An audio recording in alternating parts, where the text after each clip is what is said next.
Dracula, August 19th, Part 2, Dr. Seward's Diary. Strange and sudden change in Renfield last night. About 8 o'clock he began to get excited and sniff about as a dog does when setting. The attendant was struck by his manner and, knowing my interest in him, encouraged him to talk.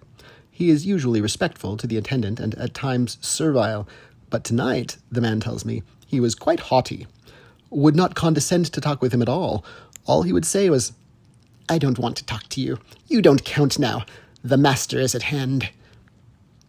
The attendant thinks it is some sudden form of religious mania which has seized him. If so, we must look out for squalls, for a strong man with homicidal and religious mania at once might be dangerous. The combination is a dreadful one. At 9 o'clock, I visited him myself. His attitude to me was the same as that to the attendant.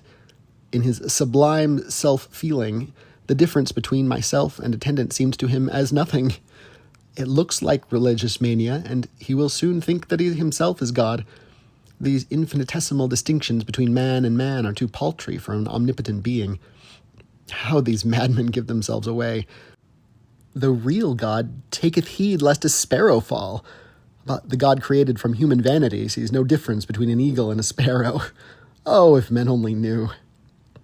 For half an hour or more, Renfield kept getting excited in greater and greater degree. I did not pretend to be watching him, but I kept strict observation all the same. All at once that shifty look came into his eyes, which we always see when a madman has seized an idea, and with it the shifty movement of the head and back which asylum attendants come to know so well. He became quite quiet, and went and sat on the edge of his bed resignedly, and looked into space with lackluster eyes.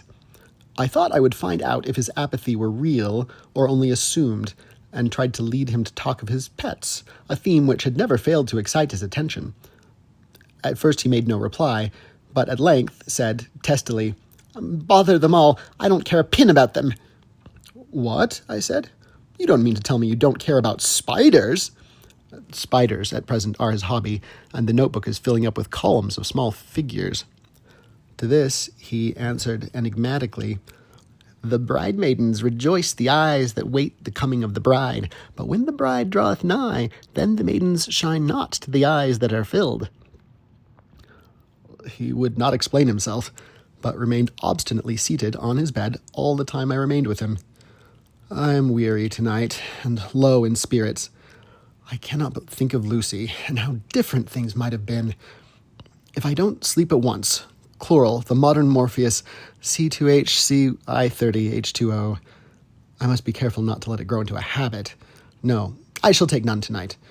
I have thought of Lucy, and I shall not dishonor her by mixing the two. If need be, tonight shall be sleepless. Later. Glad I made the resolution, gladder that I kept to it. I had lain, tossing about, and had heard the clock strike only twice, when the night watchman came to me, sent up from the ward, to say that Renfield has escaped. I threw on my clothes and ran down at once. My patient is too dangerous a person to be roaming about. Those ideas of his might work out dangerously with strangers. The attendant was waiting for me. He said he had seen him not 10 minutes before, seemingly asleep in his bed, when he had looked through the observation trap in the door. His attention was called by the sound of the window being wrenched out. He ran back and saw his feet disappear through the window, and had at once sent up for me. He was only in his night gear, and cannot be far off.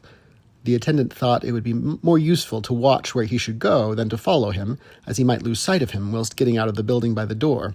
He's a bulky man, and couldn't get through the window. I am thin, so, with his aid, I got out, but feet foremost, and, as we were only a few feet above ground, landed unhurt. The attendant told me the patient had gone to the left, and had taken a straight line, so I ran as quickly as I could. As I got through the belt of trees, I saw a white figure scale the high wall which separates our grounds from those of the deserted house.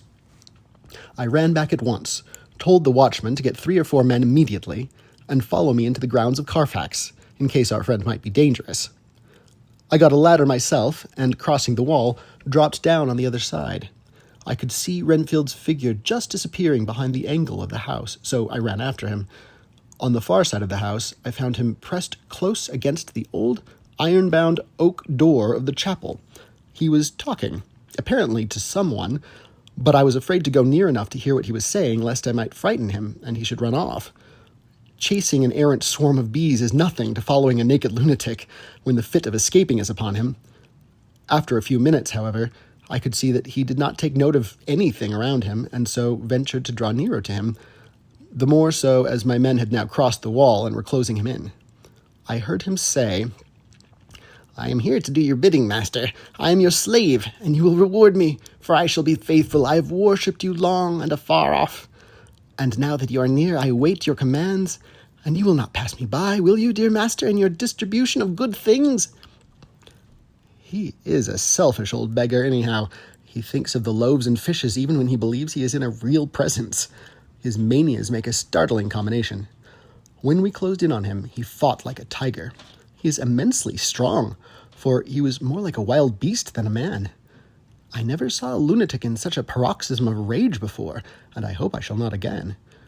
It is a mercy that we have found out his strength and his danger in good time. With strength and determination like his, he might have done wild work before he was caged. He is safe now, at any rate. Jack Shepherd himself couldn't get free from the strait waistcoat that keeps him restrained, and he's chained to the wall in the padded room. His cries are at times awful, but the silences that follow are more deadly still, for he means murder in every turn and movement. Just now he spoke coherent words for the first time.